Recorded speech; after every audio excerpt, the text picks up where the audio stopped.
Cette deuxième séance est consacrée à la concentration et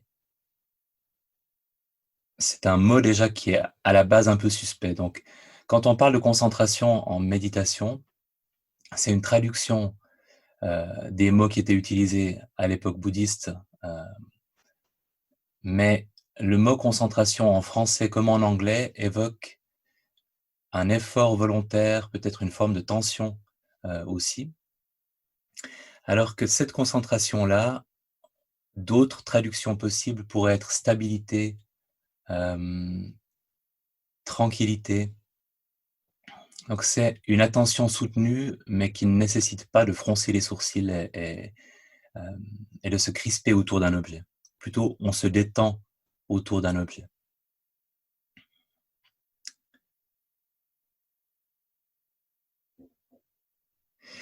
Et cette concentration, elle renvoie à deux choses différentes, une compétence méditative et des techniques de méditation spécifiques qui entraînent cette compétence. J'aimerais d'abord vous parler de la compétence. On pourrait dire que la compétence méditative de concentration, c'est la capacité à se focaliser de façon continue sur un objet de méditation. À la différence de la pleine conscience, qui en tant que compétence méditative est plutôt l'observation en pleine conscience de ce qui émerge spontanément dans l'expérience. Donc, concentration, on se focalise sur un objet et on reste avec cet objet. Et pleine conscience, on découvre ce qui est apparu d'une certaine manière, qui nous permet d'apprécier l'impermanence de ce qui apparaît, le fait que ça ne soit pas qui nous sommes, mais juste un phénomène qu'on peut observer en tant qu'observateur plutôt que de considérer qu'il se confond avec nous. Donc, ces deux compétences-là, c'est un petit peu la danse de la méditation. Si vous prenez la méditation centrée sur la respiration, on commence par se focaliser sur un objet et on fait appel à la concentration parce qu'on attrape cet objet de sensation de la respiration dans le corps. Ensuite, on reste avec aussi longtemps qu'on arrive à le faire. Et quand on réalise qu'on est distrait ou quand une distraction pointe le bout de son nez, là, on utilise cette compétence de pleine conscience pour observer, ah, c'est une pensée, c'est une sensation, c'est un son, et en l'observant de cette manière-là, on le laisse être impermanent, c'est-à-dire apparaître puis passer, et on apprécie le fait que c'est quelque chose qu'on observe et que ce n'est pas qui nous sommes. Alors c'est le cas dans la méditation centrée sur la respiration qu'on pratique dans la MBSR. C'est aussi le cas typiquement en situation de stress, quand on avait fait cet exercice de 5 minutes en situation de stress, il y a peut-être très longtemps pour certaines et certains d'entre vous dans le cours, on alterne entre les deux compétences. C'est-à-dire qu'on a un moment d'anxiété, par exemple, et on ferme les yeux, on se dit « Ok, c'est de l'anxiété ». Là, c'est de la pleine conscience. On reconnaît, on donne un nom à l'émotion et on s'en détache, on en devient l'observateur. Et ensuite, on se demande comment ça se manifeste dans le corps. Donc là aussi, cette compétence de pleine conscience pour sentir que c'est quelque chose qui se serre dans la région de la poitrine, par exemple, ou la gorge qui se noue. Et là, on a reconnu l'anxiété comme étant un objet et comme n'étant pas qui nous sommes et comme étant changeant, parce qu'on remarque que c'est pas toujours la même sensation et le même ressenti émotionnel d'un instant à l'autre. Et ça, c'est l'aspect pleine conscience. Et ensuite, on sent qu'on pourrait être submergé peut-être par cette vague d'anxiété.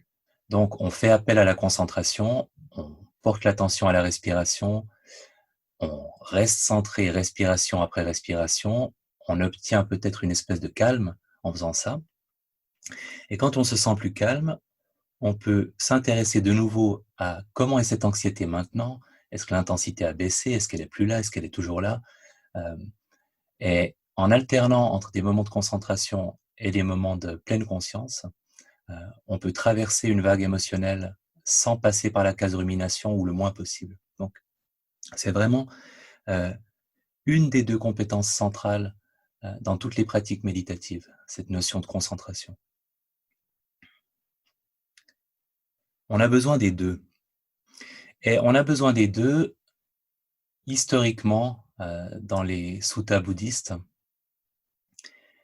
Dans la trajectoire de vie du Bouddha, il a commencé par les pratiques de concentration. Donc, il a appris des techniques de concentration. En tout cas, selon les suttas bouddhistes, il était excellent dans sa capacité à se concentrer. Et il était insatisfait malgré tout de ce qu'il avait réussi à obtenir avec la concentration, parce qu'en fait, il pouvait se centrer sur un objet, entrer dans un état de grande absorption dans cet objet, se confondre avec l'objet, se sentir extrêmement bien, parce que la concentration est associée à des états seconds très agréables. Et quand il en sortait, eh ben, il redevenait le même Siddhartha Gautama, trentenaire, un peu dépressif en crise existentielle, jusqu'à ce qu'il se replonge dans sa prochaine méditation. Donc, c'était pas satisfaisant parce qu'en fait, et c'est aussi un des dangers des pratiques de concentration dans les milieux bouddhistes qu'on évoque, c'est que ça peut être très agréable, et on peut obtenir un état de concentration dans lequel on pourrait rester, on aurait envie de rester des heures, mais quand on en sort, on n'est pas forcément plus heureux. Et on peut aussi, alors ça risque pas de nous arriver à moins d'atteindre un certain niveau de pratique, mais on peut aussi se perdre, c'est-à-dire en faire une espèce de drogue, de cet état de fusion avec un objet et de tranquillité totale parce qu'on est complètement occupé par l'observation de l'objet de méditation. Donc, ça c'était l'exemple du Bouddha, mais je donnerai un exemple issu de ma carrière à moi, avec un peu moins d'ambition aussi. On a besoin de plus que seulement la concentration. Maintenant, on a aussi besoin de plus que seulement la pleine conscience, parce que le problème qu'on a avec la pleine conscience, si vous prenez la méditation d'attention ouverte, où on fait que ça, où on est vraiment 100% dans l'attente de ce qui va émerger dans notre attention, sans se focaliser sur rien, c'est extrêmement difficile de le faire, sans être passé d'abord par une phase de concentration. Et c'est pour ça que dans le cours, on introduisait l'attention ouverte à la fin, parce que si on, en tant que méditant débutant, on s'assied les yeux fermés et qu'on se dit « Ok, maintenant je vais observer tout ce qui va venir, je vais l'observer comme étant impermanent, comme n'étant pas qui je suis », très vite, notre attention est déviée par une distraction et on se perd complètement dans nos pensées, parce que la concentration établit une espèce de muscle, une espèce de tonus méditatif avec lequel c'est beaucoup plus facile ensuite de s'ouvrir à toute notre expérience. Dans ma propre carrière méditative, j'ai commencé par apprécier ce que la concentration pouvait m'apporter. Pour les personnes qui n'ont jamais entendu cette partie de ma biographie, j'ai commencé à méditer parce que j'étais insomniaque. J'étais insomniaque depuis l'enfance. J'étais un pionnier de l'insomnie. Et ça s'était plutôt aggravé quand j'étais jeune adulte. Et j'ai essayé la méditation. Et ce que j'ai trouvé miraculeux, c'était justement cette faculté de concentration parce que j'étais seul dans mon lit, super anxieux. Et je prenais conscience d'une respiration, et j'étais de nouveau super anxieux, mais je reprenais conscience d'une respiration, et peut-être d'une deuxième, et peut-être d'une troisième. Et après 1 heure à m'être centré sur la respiration et à avoir perdu mon attention plein de fois, je réalisais que la durée avant que je sois interrompu par une pensée anxieuse était de plus en plus longue. Et plus je passais du temps avec la respiration, moins je passais du temps avec l'anxiété, jusqu'à ce qu'à un moment, elle s'évapore dans l'attention que je portais à la respiration. Donc bien avant que la faculté de pleine conscience me soit utile, c'est vraiment juste cette capacité à me centrer sur autre chose que ce qui était désagréable, en attendant que ça passe de soi-même ou que je m'endorme, qui m'avait beaucoup aidé. Et petit à petit, ensuite, au fil des retraites, j'ai apprécié beaucoup plus, peut-être aussi parce que ce muscle méditatif avait un peu, s'était un peu développé, chez moi. J'ai apprécié de plus en plus la pleine conscience et les pratiques d'attention ouverte, de simplement laisser les choses venir, au point que c'est devenu probablement la méditation que je pratiquais le plus volontiers, l'attention ouverte, jusqu'à une retraite où je m'étais dit: «En fait, j'avais pas mal au bassin».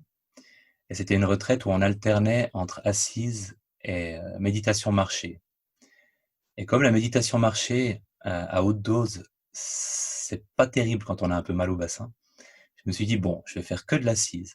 Heu, Toutes les périodes de chaque jour seront consacrées à de l'assise et essentiellement de l'assise, en attention ouverte. Et j'étais sûr que le résultat serait miraculeux et extrêmement satisfaisant. Et en fait, c'était pas bien du tout. C'est-à-dire que j'avais des états d'attention ouverte satisfaisants, mais qui étaient très souvent et très rapidement interrompus, par les distractions où je partais complètement dans une pensée ou une autre. Et je suis allé voir l'enseignant de méditation et je lui ai expliqué ce qui m'arrivait. Il m'a dit: «Mais j'ai remarqué que tu fais pas tellement de méditation marché». J'ai dit: «Ben non, ben j'ai un peu mal» et je me suis dit que j'allais me concentrer sur l'assise. Il m'a dit: «Oui, mais alors le problème, c'est que la pratique de l'attention marché, dans une retraite comme celle-ci, c'est celle qui te permet d'établir une concentration. Heu, c'est celle qui te muscle, l'attention et du coup, tu te retrouves incapable de te plonger dans une attention ouverte de façon soutenue parce que tu n'as pas suffisamment développé à travers la méditation marché, cette capacité à te concentrer». Et j'y avais jamais pensé comme ça, alors qu'en fait, c'est évidemment vrai que la méditation marché, c'est idéal pour fabriquer une continuité sur un objet unique, c'est une méditation qui marche très bien. Et à partir du moment où j'ai rétabli les périodes de méditation marché, la retraite a été beaucoup plus satisfaisante.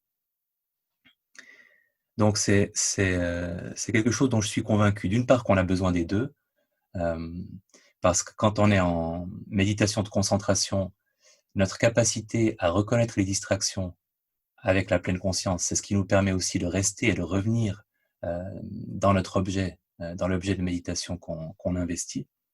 Donc on a besoin de concentration pendant une méditation centrée surtout sur de la pleine conscience, sur de l'attention ouverte et l'inverse. Donc la concentration en elle-même permet d'obtenir un état de calme, hem et elle permet aussi de fournir le tonus nécessaire pour, heu, pour la pleine conscience, pour l'observation de ce qui émerge. Est-ce que jusque-là, ça vous paraît clair? Levez la main s'il y a une question ou quelque chose qui est pas clair. OK.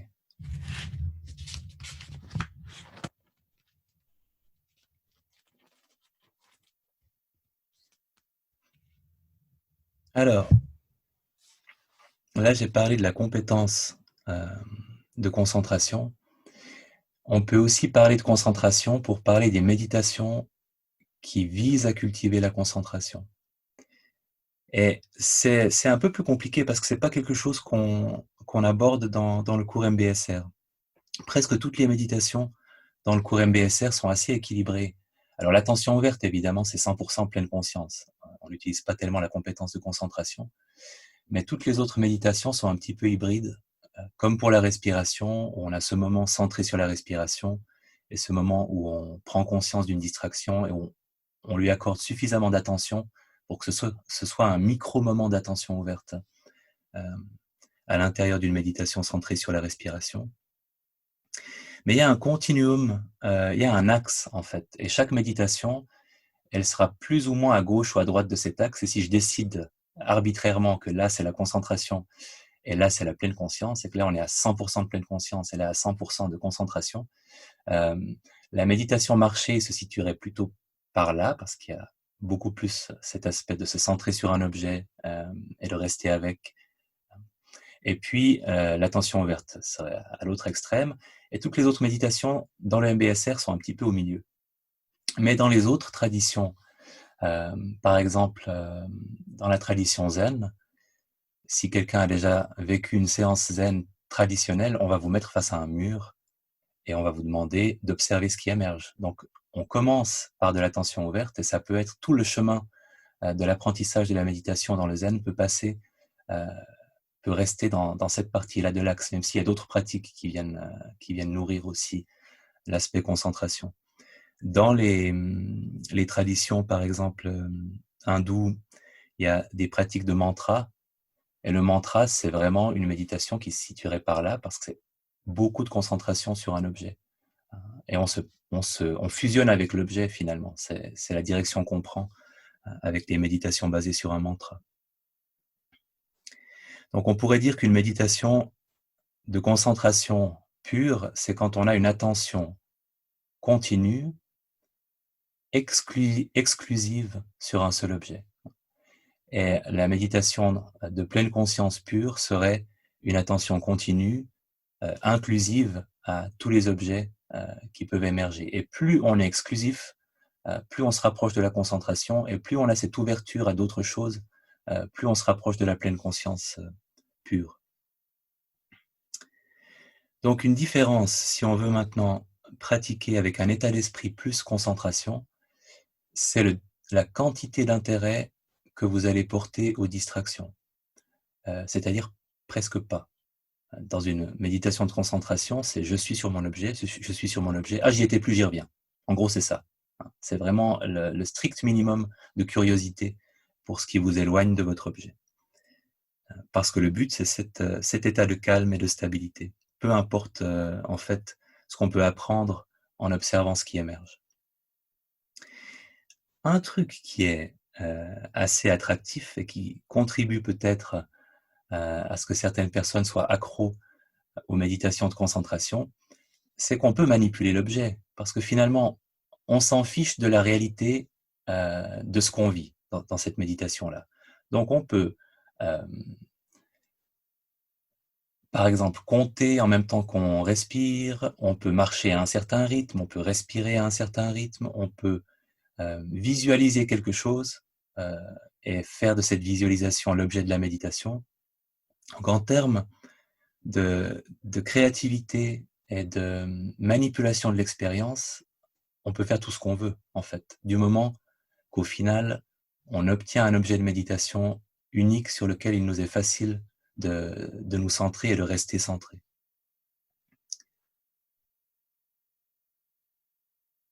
Donc, dans une méditation de concentration, on va faire deux choses. On va se construire un objet de méditation stable, c'est-à-dire se fabriquer quelque chose qu'on arrive bien à appréhender, qui est clair pour nous, qu'il est facile de mettre au centre de l'attention. On recherche la facilité. Et une fois qu'on s'est fabriqué cet objet, on va rester focalisé dessus. C'est les deux seules choses qu'on va faire.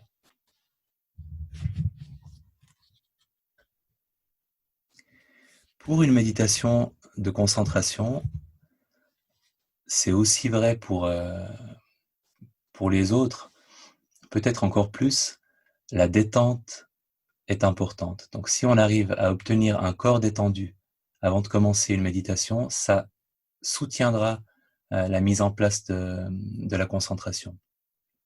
Un plaisir à observer l'objet peut nous aider aussi. Donc si c'est quelque chose qu'on a du plaisir à observer, ce sera plus facile de rester centré dessus.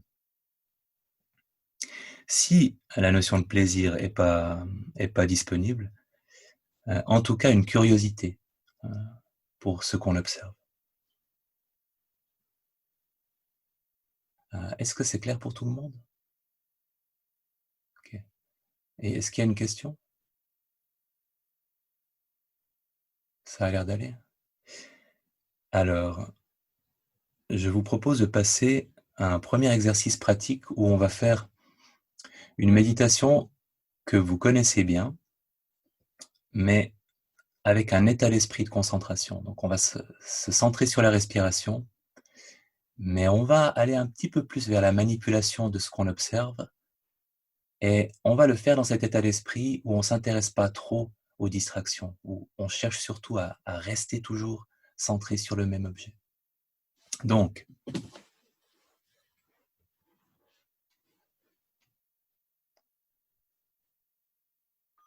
dans une position confortable.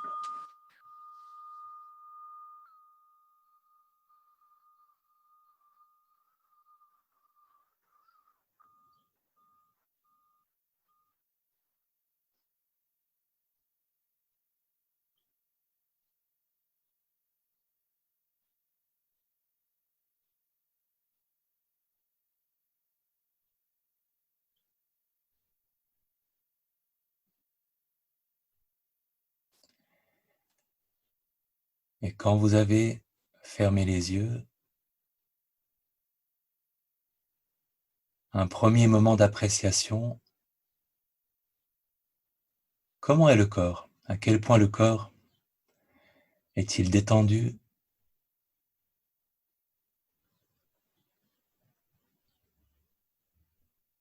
Est-ce que la position pourrait être encore un peu plus relâchée?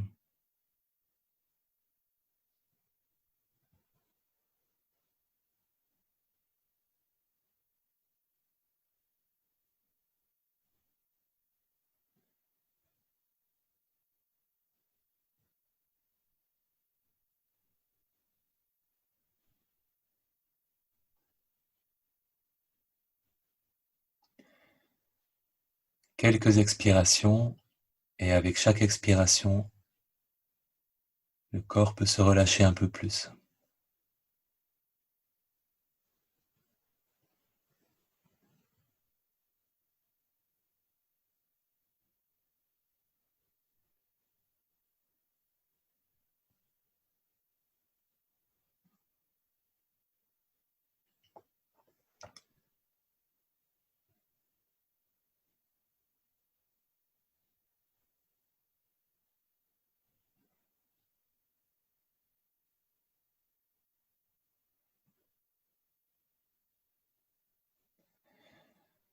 Et pour prendre tout le temps nécessaire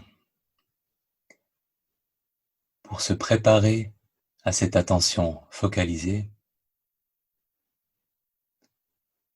une exploration du corps, en commençant par cette sensation de contact avec le sol,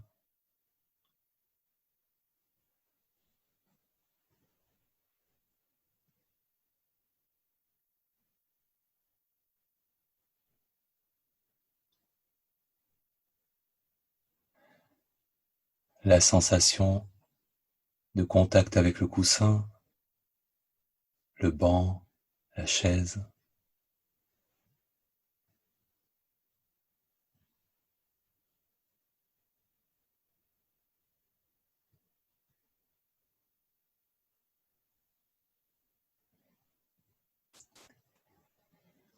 et une intention consciente de se laisser porter par le soutien de la chaise, du coussin,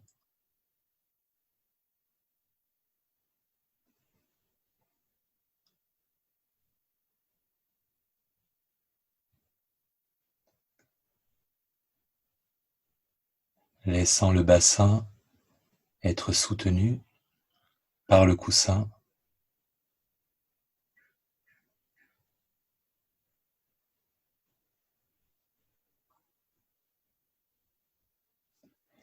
en remontant la chaîne, laissant le dos, vertèbre après vertèbre, être soutenu, prendre appui,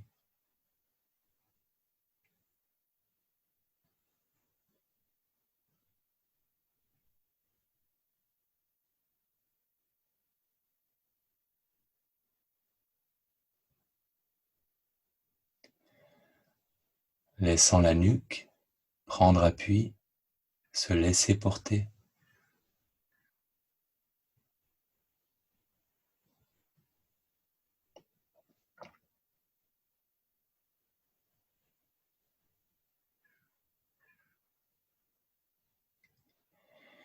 Et finalement, tout le poids de la tête qui se laisse porter.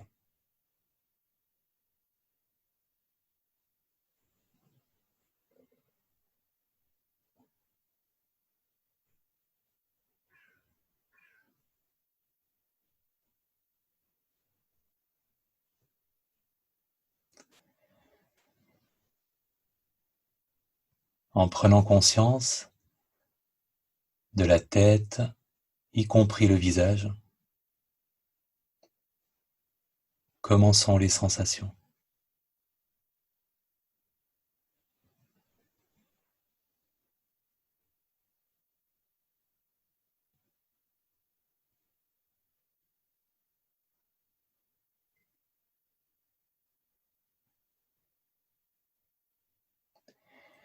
Et avec chaque expiration, en prenant conscience de la tête, laissant de la détente s'installer. Chaque expiration est un encouragement à la détente ou un mouvement de bienveillance pour cette partie du corps.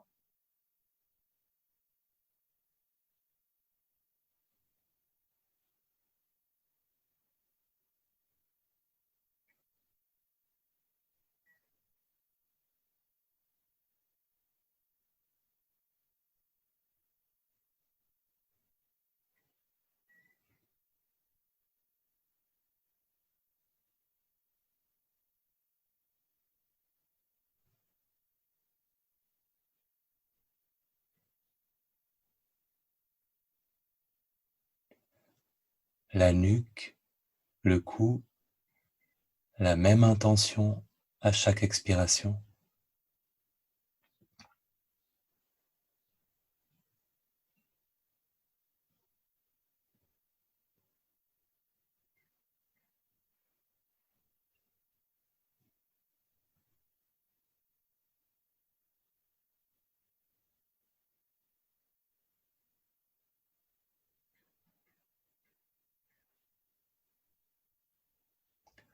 Les épaules,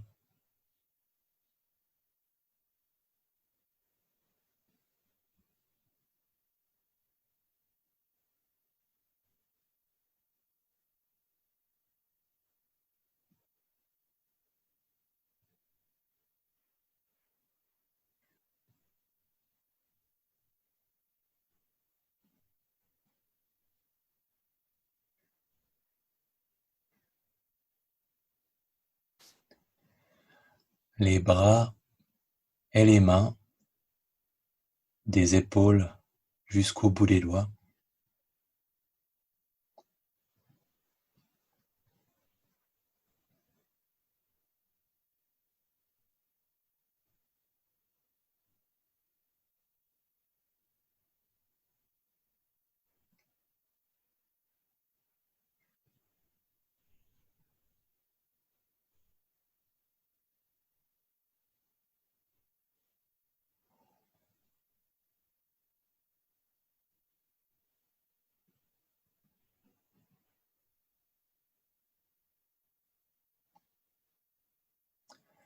Le dos,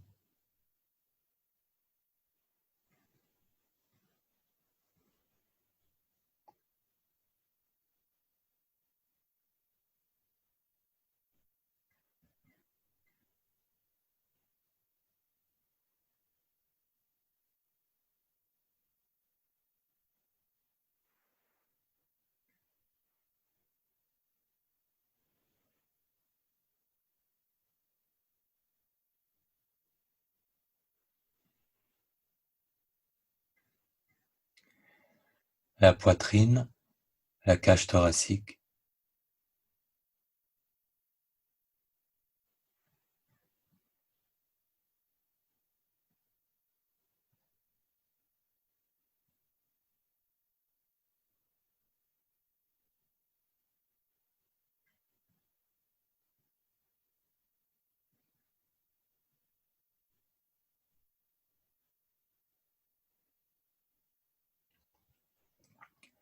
le ventre, la région abdominale,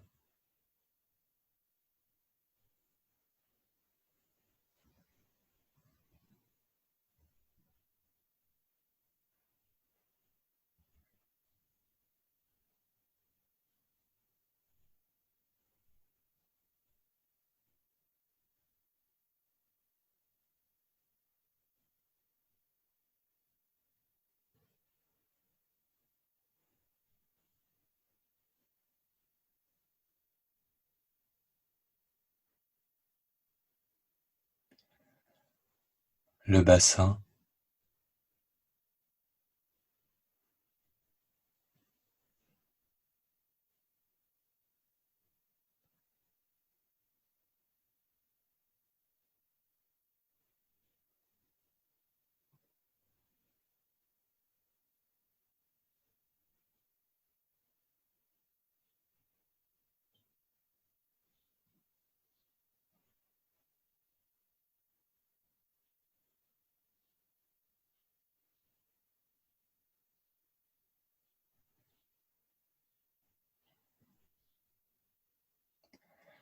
les jambes,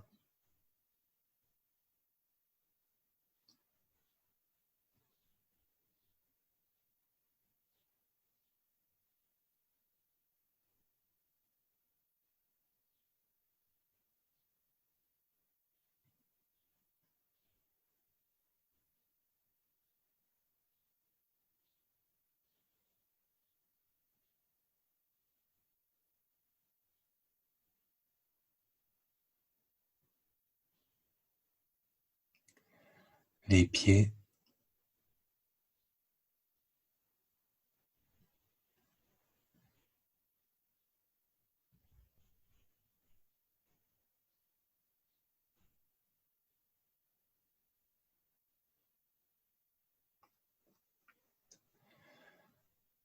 en prenant conscience du corps entier comme un ensemble de sensations, un paysage de sensations, toutes les sensations présentes.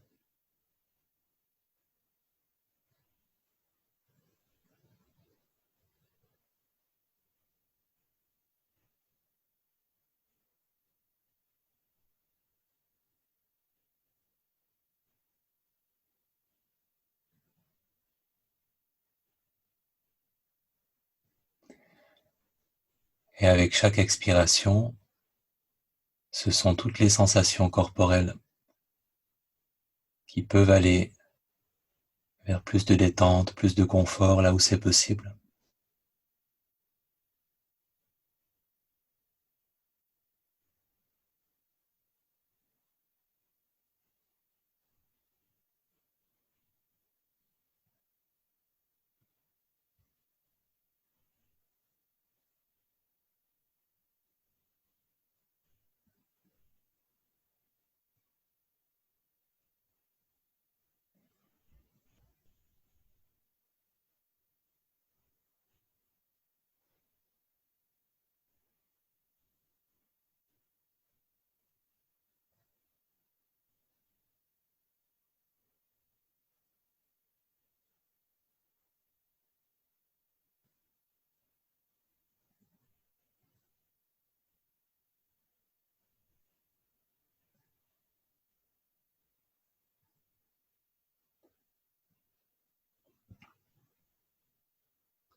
Et dans cette conscience de toutes les sensations corporelles, en remarquant l'activité liée à la respiration, il y a deux endroits, deux zones. Il y a les sensations autour de la région abdominale, la cage thoracique, cette sensation d'expansion et de relâchement, prenant le temps de l'apprécier.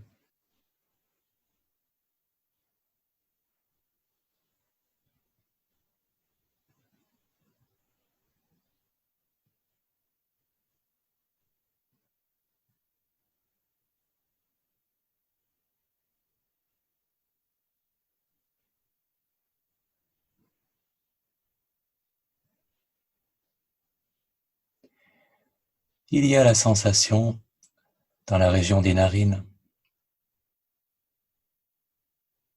l'entrée de l'air frais à l'inspiration et la sortie de l'air réchauffé par le corps à l'expiration. Et prenons conscience de cette sensation-là.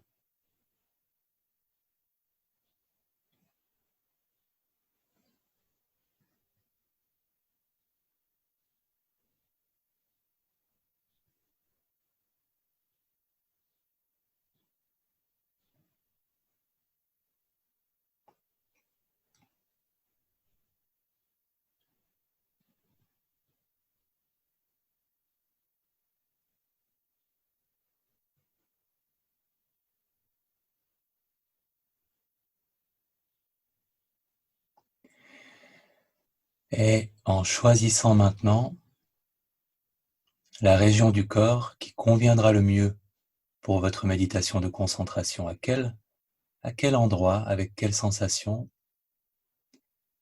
est-ce que vous pourrez le mieux vivre cet objet permanent pendant l'inspiration, pendant l'expiration, mais aussi entre deux respirations.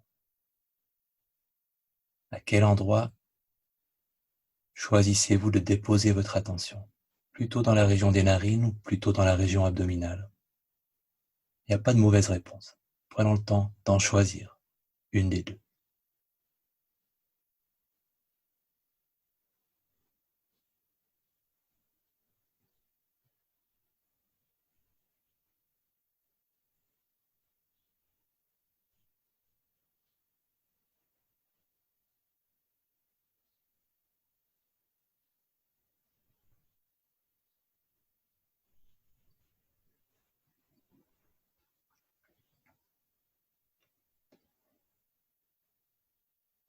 Et en portant votre attention sur la respiration, à l'endroit que vous avez choisi, prenons le temps de vous fabriquer un objet de méditation, une sensation suffisamment précise, suffisamment claire, pour que vous puissiez rester avec elle tout au long de chaque inspiration, tout au long de chaque expiration, et entre deux respirations. Une sensation qui permet une attention continue. Prenons le temps de fabriquer cette sensation-là, de la trouver et de porter votre attention sur elle.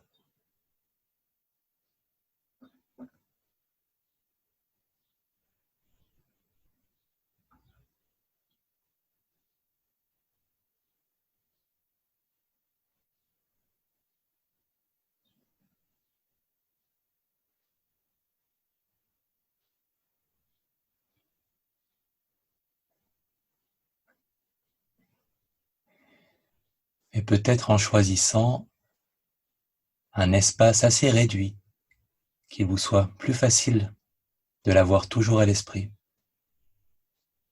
Une sensation suffisamment précise.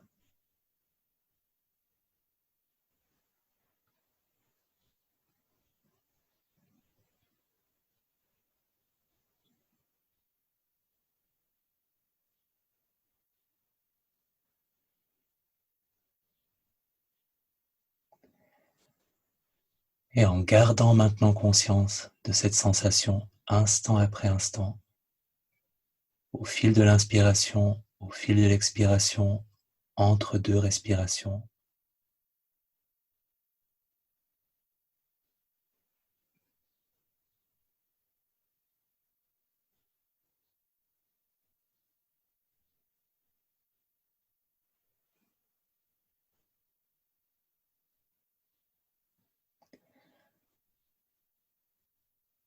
en ajoutant un élément de comptage pour exprimer la continuité de votre attention.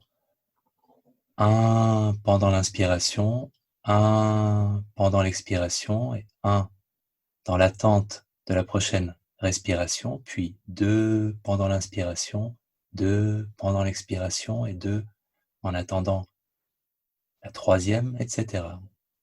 Vous pouvez compter jusqu'à 10 et revenir à 1, et quand vous perdez le compte, revenir à 1. Prenons conscience de chaque respiration et en comptant.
sans vous préoccuper de l'apparition de distractions, ramenant simplement votre attention à votre objet de méditation, à la prochaine respiration et au comptage.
Et en laissant le comptage pour vous centrer uniquement sur la sensation, laissant le corps se détendre s'il en a besoin, se détendre autour de cet objet de méditation.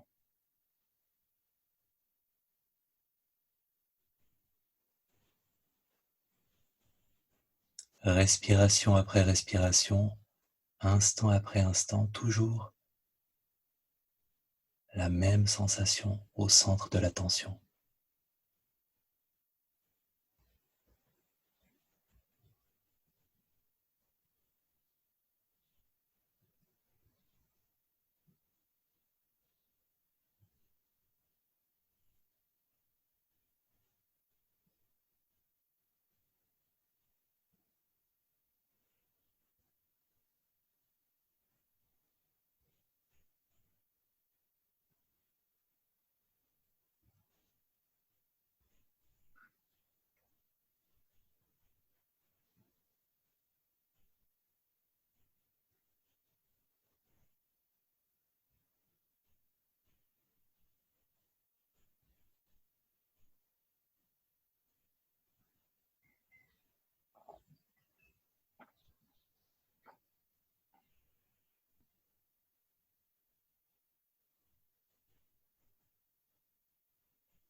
Ok, j'ai réactivé les micros.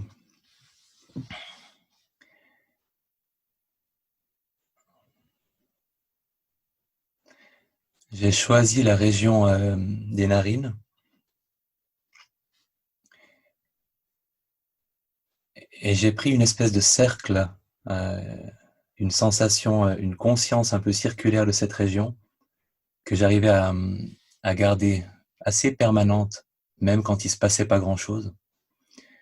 Et j'ai réalisé que pour le comptage, c'était plus confortable pour moi de faire un pendant l'inspiration, un pendant l'expiration et un, en attendant la prochaine inspiration, plutôt qu'un un continu. Voilà mes passionnantes explorations. Ça m'intéresse d'avoir un ou deux échos, surtout si vous avez observé quelque chose d'intéressant, de difficile ou une bonne surprise. J'aimerais avoir une ou deux idées de comment ça s'est passé pour vous. Et si c'était en quoi que ce soit différent finalement de vos méditations habituelles, s'il y a eu cette nuance de concentration ou pas particulièrement. Quelqu'un souhaiterait s'exprimer? Vous pouvez utiliser le Ah, je vois une main qui se lève. Et je voulais justement vous proposer un autre exercice s'il n'y a pas d'autres questions. Alors, vous pouvez prendre une position confortable. Je vais couper les micros.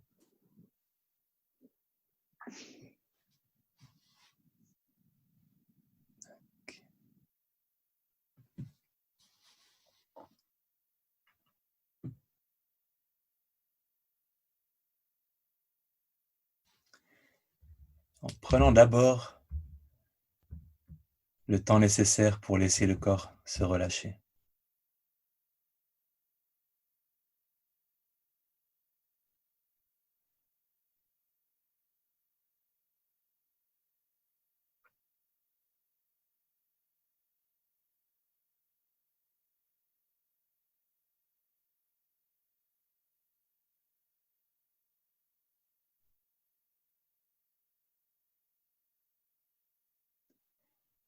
Et encore 3 expirations avec cette intention, cette ouverture à la détente corporelle.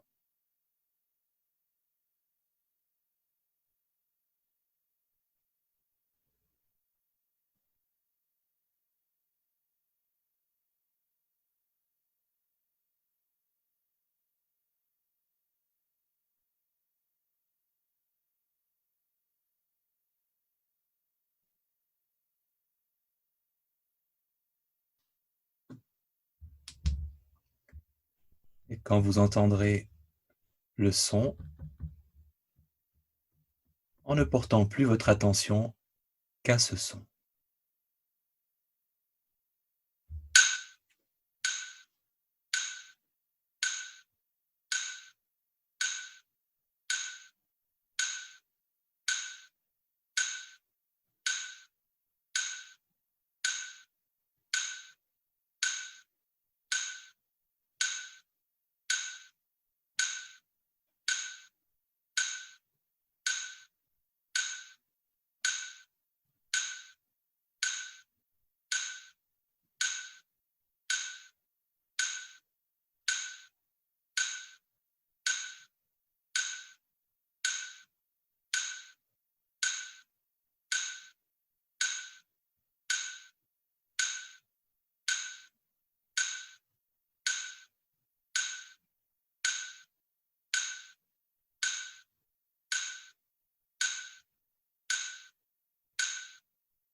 Et attention, vous pouvez juste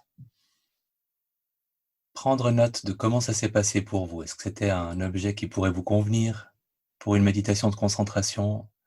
Est-ce qu'il avait quelque chose de plaisant ou en tout cas susceptible de faciliter une attention centrée sur la durée pour vous? Hem Et un autre exercice maintenant. Une méditation en position assise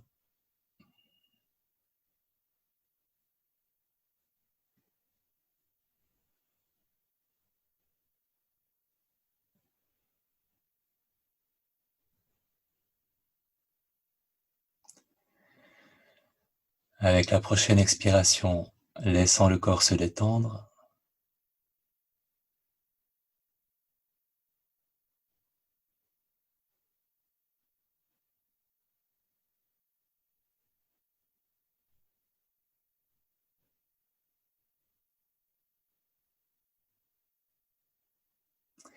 Évoquant évoquant une personne à laquelle il vous sera très facile de souhaiter du bien.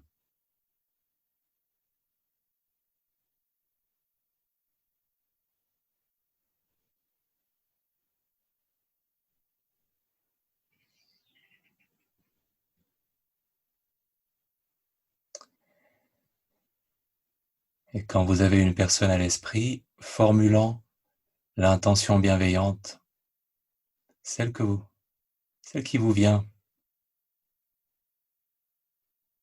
«Je te souhaite», que souhaitez-vous à cette personne?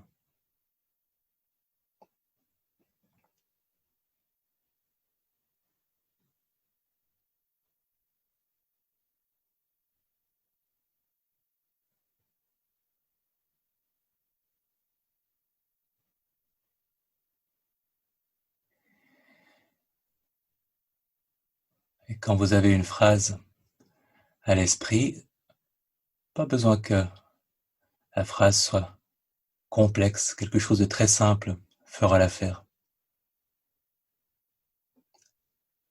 En répétant la phrase intérieurement, en l'adressant à cette personne, avec cette différence par rapport à une méditation de bienveillance, que c'est vraiment la phrase, les mots et ce qu'ils signifient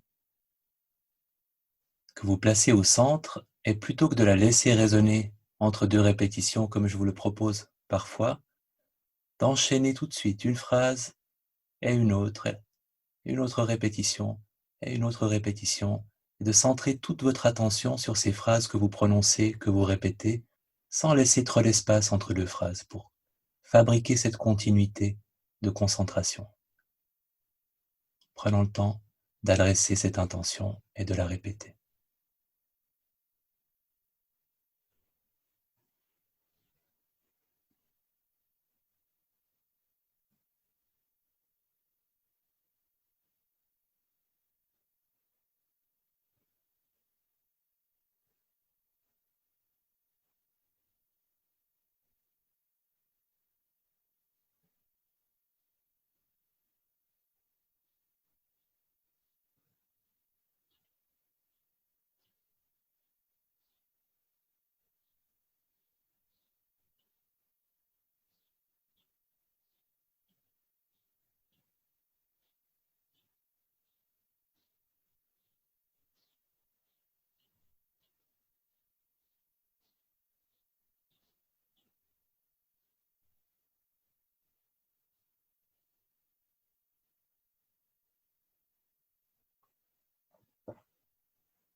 Et quand l'attention est ailleurs, formulant à nouveau la phrase, gardant cette attention focalisée répétition après répétition.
et prenant aussi conscience de ce qu'il y a d'agréable à adresser cette phrase.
Et c'est pas fini, je veux rentabiliser les minutes. Une troisième méditation, une troisième mini-méditation qui sera courte parce que l'objet est simple. Vous pouvez prendre une position assise confortable si vous l'aviez déjà perdue, la reprendre.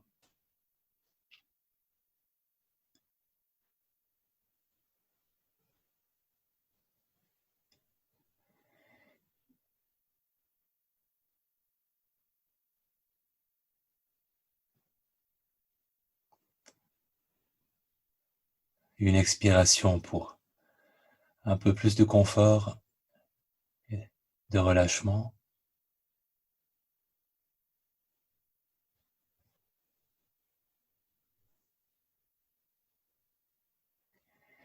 Et en choisissant une sensation simple de contact.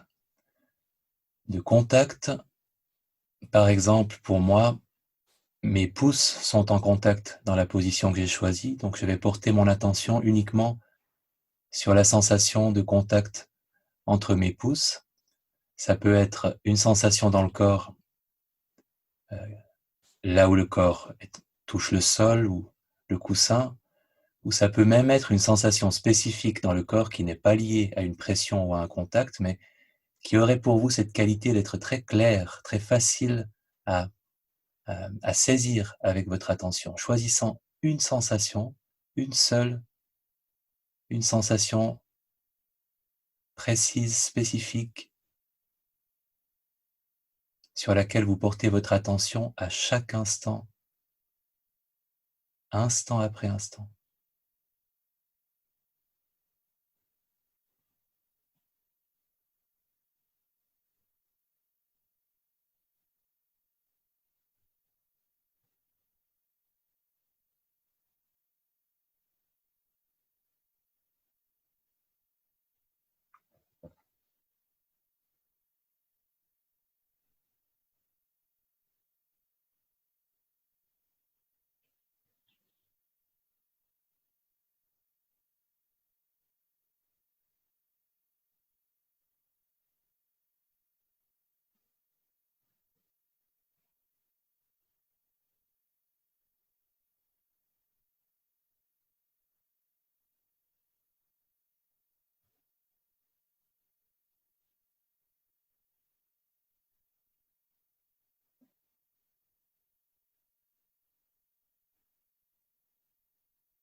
Alors, pour les raisons de gestion du temps, on a eu de moins en moins de temps pour chaque méditation, mais peut-être suffisamment pour vous sentir des affinités avec l'un ou l'autre des objets qu'on a explorés.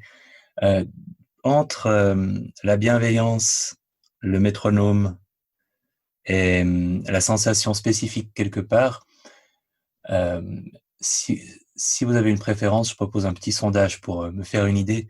Qui trouve que le métronome est l'objet qui a le plus de potentiel pour fabriquer cette concentration pour vous? Ok. Pour qui c'est la bienveillance plutôt? La bienveillance façon concentration. Uh-huh. Pour qui c'est l'objet, la sensation spécifique, le contact ou quelque chose? Ok. Eh bien, vous voyez, c'est merveilleusement partagé.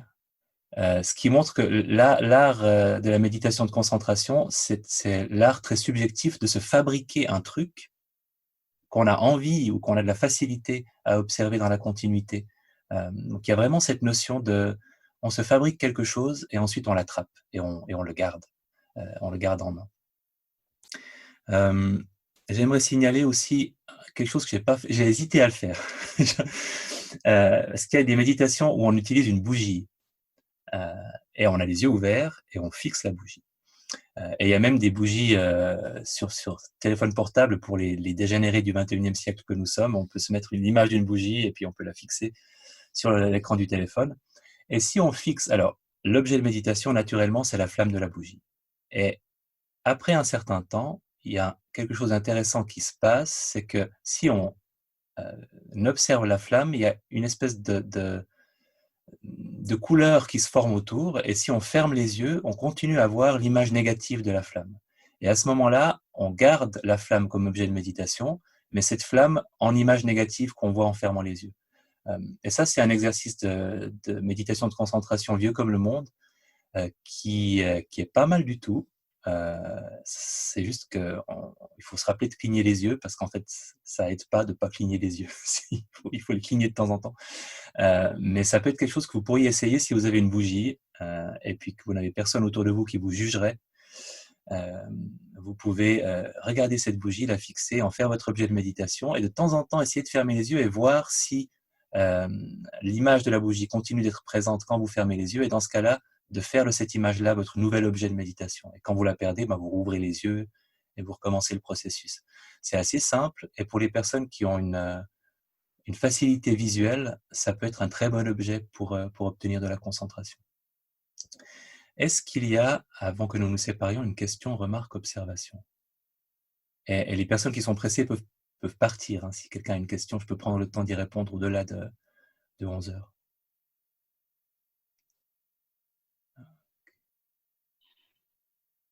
Ça vous paraît clair tout ça? Donc je vous encourage à expérimenter la façon peut-être la plus intéressante pour la façon de pratiquer qu'on a habituellement, c'est de commencer, de faire un petit exercice, même peut-être 10 minutes si vous faites le coup de la bougie. Vous prenez la bougie, vous la fixez 10 minutes, c'est très long en fait. Et après, vous faites votre méditation habituelle de pleine conscience avec un peu plus d'ouverture et de curiosité pour ce qui émerge spontanément. Parce que la logique, c'est quand même de commencer par la concentration et de progresser vers plus d'ouverture graduellement.